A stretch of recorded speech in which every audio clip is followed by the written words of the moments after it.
ॐ ह्रीं श्रीं क्लीं श्रीं कुबेराय अष्टलक्ष्मी मम गृहे धनं पुरय पुरय नमः।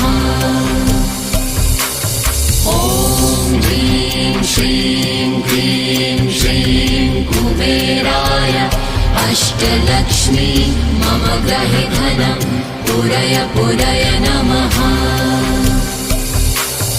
ॐ ह्रीं श्रीं क्लीं श्रीं कुबेराय अष्टलक्ष्मी मम गृहे धनं पुरय पुरय नमः।